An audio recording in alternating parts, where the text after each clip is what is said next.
घर की दहलीज के अंदर बंद थी, दरवाजे तो दूर रोशनदान को भी बंद कर दिया गया था। कांग्रेस कह रही है कि महिलाओं के साथ बैठक करेंगे, प्रशिक्षण करेंगे। मुख्यमंत्री बालिका साइकिल योजना, आप जानते हैं कि यह योजना न सिर्फ राष्ट्रीय स्तर पर बल्कि वैश्विक स्तर पे भी। कल जिस तरह से माननीय मुख्यमंत्री जी ने महिला संवाद यात्रा को हरी झंडी दिखाई है, वह यात्रा जो पूरे बिहार में 2 महीने तक चलेगा और 70,000 से अधिक जगहों पे वह आयोजन होगा और कुल 2 करोड़ महिलाएं संवाद में हिस्सा लेंगी। महत्वाकांक्षा यह है कि बिहार में जितनी योजनाएं जो चली हैं, विभिन्न योजनाओं, महिलाओं को मजबूती के लिए, महिलाओं की सशक्तिकरण के लिए, महिलाओं की आर्थिक, सामाजिक, राजनीतिक मजबूती के लिए, जिस तरह से माननीय मुख्यमंत्री जी के दृढ़ संकल्प से आज महिलाओं के दृश्य परिदृश्य जो बदली है उसका जायजा लेंगे और उस जायजे लेने के बाद आगामी समय, आने वाले समय में कैसे और किस तरह से उनकी मजबूती के लिए, आधी आबादी की मजबूती के लिए हम योजनाओं को निर्माण करेंगे। जैसा कि मैं पहले भी उन्होंने घोषणा की, माई बहन योजना।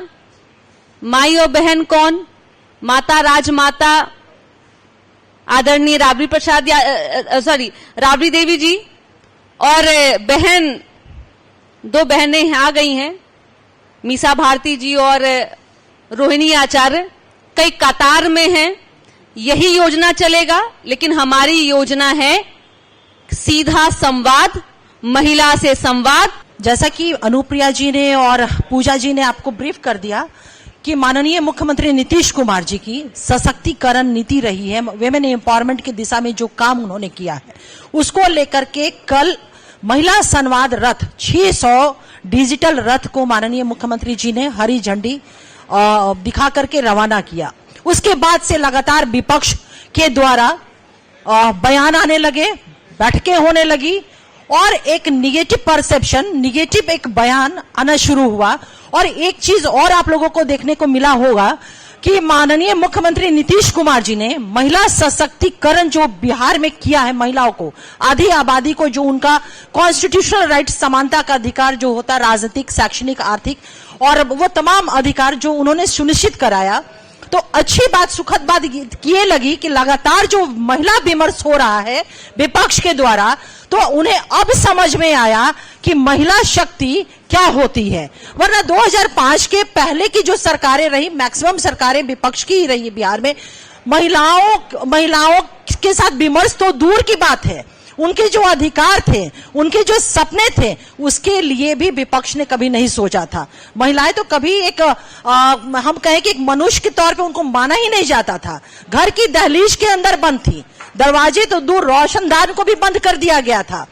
तो माननीय मुख्यमंत्री नीतीश कुमार जी ने महिलाओं को सशक्त करके एक महिला विमर्श का वातावरण बनाया है। ये एक सुखद, लगातार जो विपक्ष की चिंताएं हो रही है, कांग्रेस कह रही है कि महिलाओं के साथ बैठक करेंगे, प्रशिक्षण करेंगे, नेता प्रतिपक्ष भी लगातार बयान दे रहे हैं। तो हम महिलाएं जो हमारी आगे बढ़ी हैं हर एक सेक्टर में, और साथ ही साथ विपक्ष जिस तरह से विमेन इश्यूज पे विमर्श कर रहा है, तो ये हमारी कामयाबी रही है। प्रभावी ढंग से पहुंचा सकते हैं या उनके क्या सुझाव हैं, क्योंकि इसके पहले तो महिलाओं के साथ विमर्श ही नहीं होता था, उनका राय लेना भी उचित नहीं समझा जाता था। और आप ये इस बात को देखेंगे कि माननीय मुख्यमंत्री नीतीश कुमार जी की अनेकों यात्राएं उन्होंने किया है, बिहार के आवाम के बीच में जाकर के संपर्क स्थापित किया है, उनसे संवाद स्थापित किया है, और जो बातें, जो फीडबैक मिली है, वो पटना आकर के अपने सेक्रेटेरिएट के माध्यम से नई कल्याणकारी योजनाओं का निर्माण हुआ है, संस्थागत ढांचों का निर्माण हुआ है। लोक शिकायत निवारण अधिनियम अगर हम बात करें तो उसी के एक बहुत बड़ी वो कानून हमारी देन है। तो हमारा ये कहना है कि माननीय मुख्यमंत्री नीतीश कुमार जी ने जो बिहार में विमेन एम्पावरमेंट की दिशा में काम किया है, तो बिहार विमेन एम्पावरमेंट को लेकर के फॉलोअर स्टेट नहीं बल्कि लीडर स्टेट के तौर पे है। और इसके बहुत सारे एग्जाम्पल है, जैसे मैं कुछ आंकड़े आपको देती हूं कि हम कहां कहां लीड किए हैं राष्ट्रीय स्तर पर। जीविका समूह है, 1,30,00,000 देश में सबसे ज्यादा जीविका समूह बिहार में है, महिला सशक्तिकरण की दिशा में ये। और राष्ट्रीय रैंकिंग में बिहार जीविका समूह को लेकर के नंबर 1 पर है। पंचायतों में महिलाओं को आरक्षण जो 50% मिला, उसका परिणाम ये हुआ कि हमारी महिलाएं ना सिर्फ 50% सीट पे बल्कि उससे ज्यादा सीटों पर हुई। और ये जो है राष्ट्रीय रैंकिंग में बिहार नंबर 1 पे है। और जब हम कहते हैं कि लीडर स्टेट है ना, तो छत्तीसगढ़ इस 50% हमारे आरक्षण की जो पॉलिसी रही उसको छत्तीसगढ़ स्टेट ने अपनाया। जीविका को आंध्र प्रदेश ने अपनाया। पंचायती प्रधानमंत्री आवास योजना में महिला लाभार्थी जो होती है, बेनिफिशियरी होती है, वो राष्ट्रीय रैंकिंग में बिहार दूसरे नंबर पे है। और इसको अपनाने वाला स्टेट जो है वो उत्तर प्रदेश है।